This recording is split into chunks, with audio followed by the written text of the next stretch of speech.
Hello everybody, and thank you for joining me again on another Beautiful You video. This is one of the videos for the Beautiful You class that I did recently, and this particular video I'm going to show you how to make this card. Now it opens that way. You've got a nice embossed panel on the front, and we're also going to have a matching envelope. Okay, so let me show you how to do it. First of all, actually, I think I'll do the envelope. Yeah, so that bit's done, because I'm quite good at forgetting envelopes. So I'm going to do the envelope first. Now, for your envelope, you are going to need the envelope punch board and a piece of sweet sugar plum envelope paper, whichever design you like, that measures 8 1/8 by 8 1/8, so it's 8 1/8 square.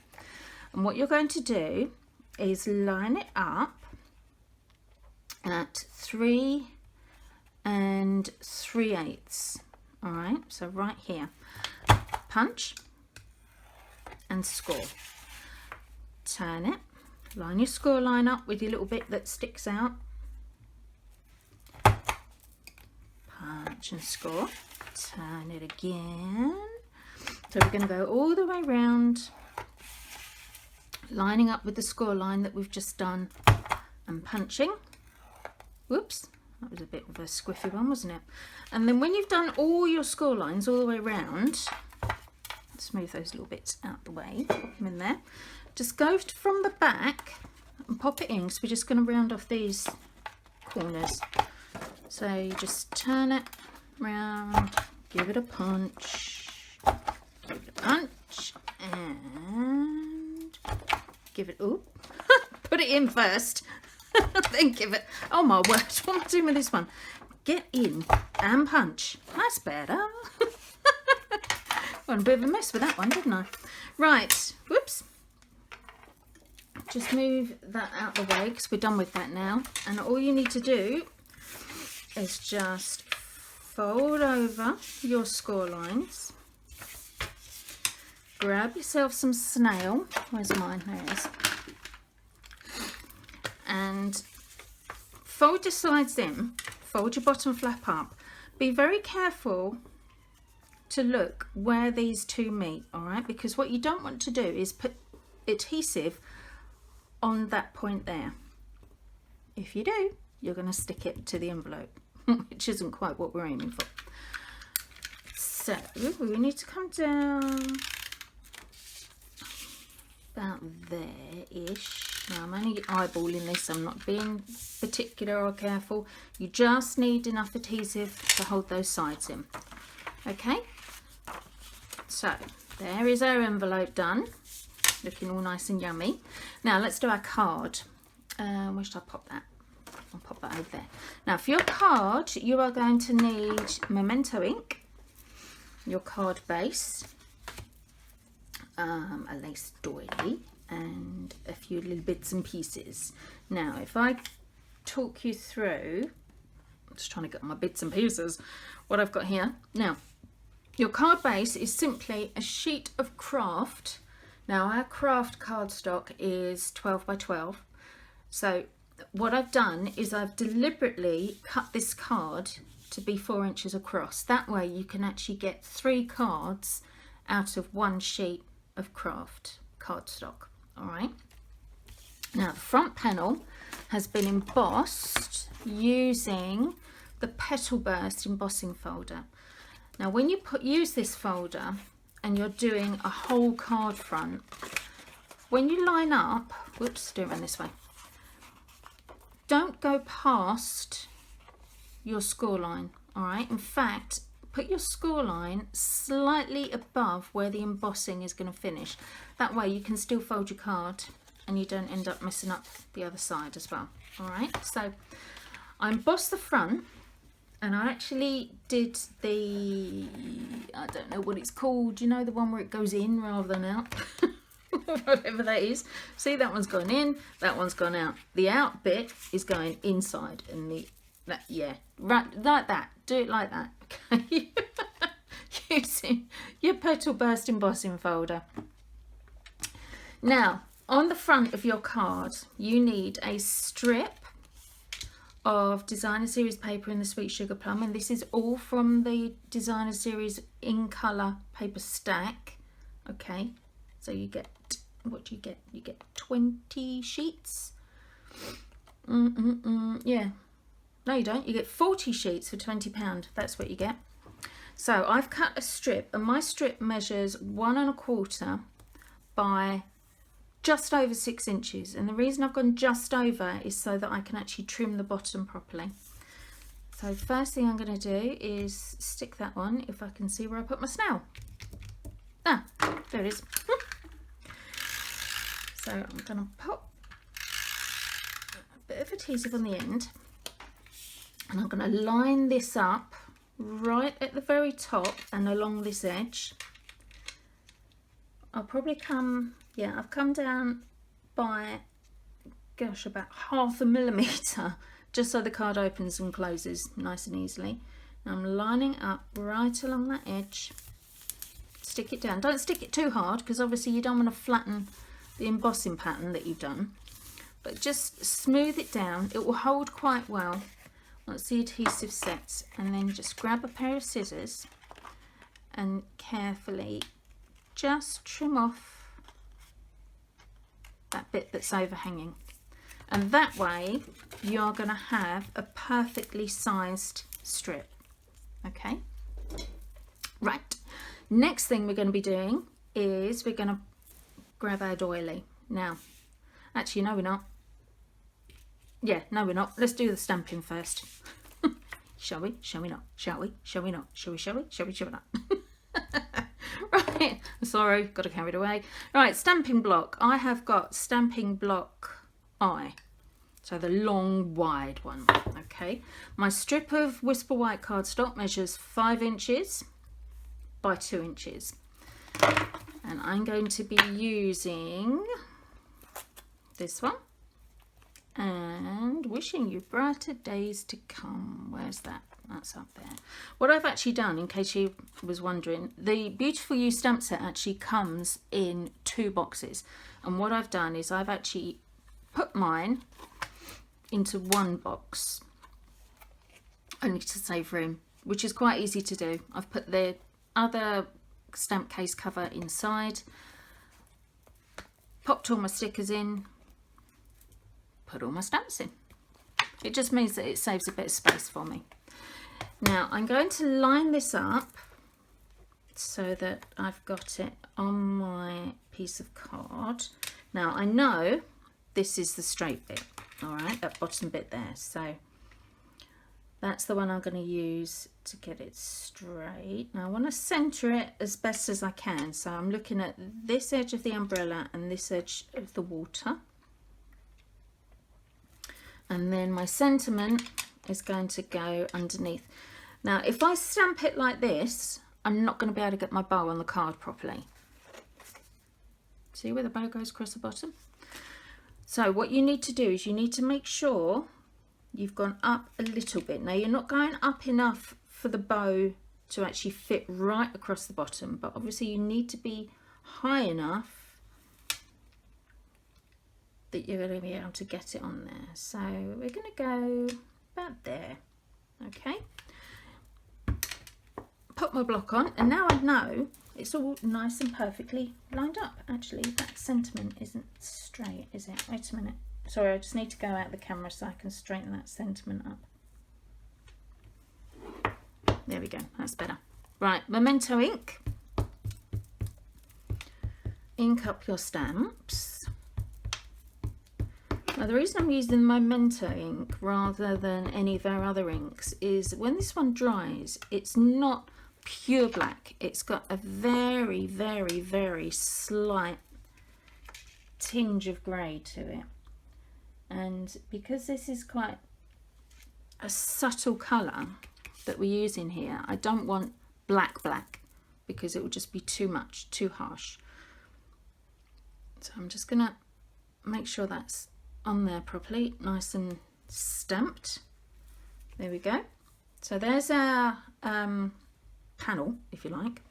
Now what I've also done, and I've already done this, is I stamped this lady again, this time onto one of the other pieces of designer series paper, the one with the flowers on it. So I've just stamped it again in black, and I've just cut out the dress and the umbrella. You see?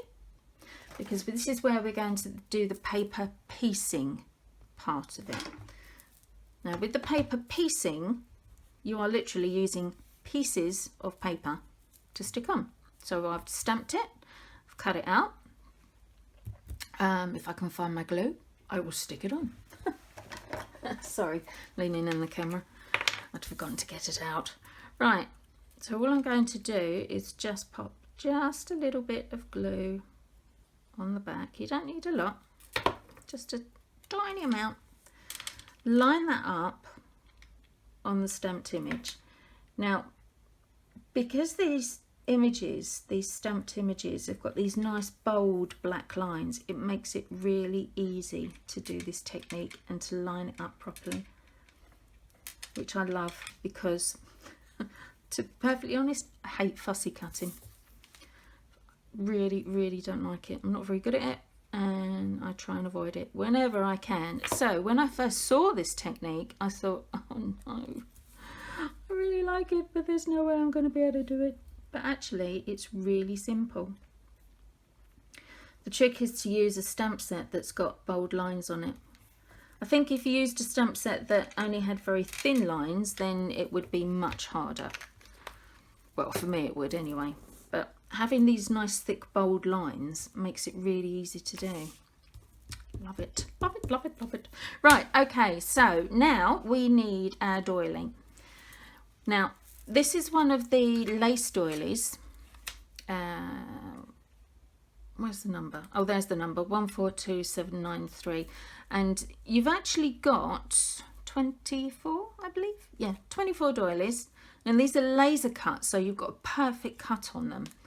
One side is white, the other side is very vanilla, which is brilliant because you can then colour them to whatever colour you like. We're just going to use the white side though for today. Now I'm going to pop that over to the edge, and I'm actually using two of these knobbly bits to sort of line me up. All right, and it's going to be over to the edge, round about halfway. And then my little lady is going to go on the top, just slightly overlapping on this piece and overlapping the doily. Now if you pop your lady on, centre it onto your card, then you can move your doily if you need to, as I do now. Like that. Now the doily itself, being quite fine cut, is a bit tricky to stick on, so I'm not actually going to stick any of it on. I'm just going to rely on the adhesive that I'm going to put on the back of this panel to actually hold my doily in place. Now you could, if you wanted to, by all means, cut your doily in half and just use the piece that you want, but because I want this panel holding it on, I'm actually going to leave it as it is. I've put quite a bit of adhesive on the back of that, and now when I lay my piece on like so and stick it down, it's actually holding my doily as well. Look, see, the doily's not moving. If you wanted to be a little bit more secure, by all means just pop a little bit of adhesive under there, try and line up straight. Unlike me, who as ever has gone a little bit squiffy. Never mind. Right, now your bow, your ribbon goes right the way around. Okay, so I am a little bit cautious when it comes to tying bows and ribbons and things like that on cards, so I tend to use much more ribbon than is necessary so that I can fiddle with it properly. If you try and use a very small amount of ribbon, like just the amount that you need, that's when you'll probably find you end up getting in trouble. And past experience has told me if I use a nice big bit, I can tie the bow perfectly. If I use a little bit, I end up cutting about 3 lots before I actually get the bow that I like. So I'm going to be doing it this way. Now I'm going to pop that underneath. I'm not lining anything up yet. I'm just going to pop it under there, and I'm just going to tie my ribbon in a knot. Oops, bring it down just a bit because otherwise it's going to catch on my doily. Now this ribbon, this is the organza ribbon, and it is so good for tying bows. This is definitely my favourite bow tying ribbon. Oh, actually, tell a lie, this one and the ruched ribbons. Oh my goodness, the ruched ribbon is brilliant as well. Absolutely fantastic. Right, so I'm going to just pop it roughly where I want it. Now, I want that bow there. If I try and just get that bow there, it's not going to work. I know it's not going to work because I've done it many a time. So I'm just going to ignore that bit for the minute. All I'm going to do first of all is I'm actually going to tie my bow, because once I've tied my bow, then I'm going to be able to have a fiddle. Now there are various ways of doing this. I've actually seen some people where they wrap the ribbon round, stick it down, make a bow, stick it on top. If that's what you'd like to do, then go for it. But I find this ribbon so easy to work with that I'm quite happy just to use it as is, because like I say, it's just a really easy ribbon to work with. So I'm going to pull it quite tight. Not too tight, I'm not going hugely tight, because obviously every time I pull a tail it comes apart a bit anyway. But don't hold the ends of your bow here because you'll squish your ribbon. Move your fingers in a little bit and pull it from there. And if you push them together, it makes a nice knot for you as well. See? Now, if I use any of our other ribbon, I can never tie a bow that easily, that quickly. Just doesn't work. This one I can. So if you're thinking, oh, I really wish I could tie bows and I really want to use some nice ribbon, this is without a doubt the one to be going for. Let me just cut those tails off. There we are. And now I can slide my bow to where I need it to go.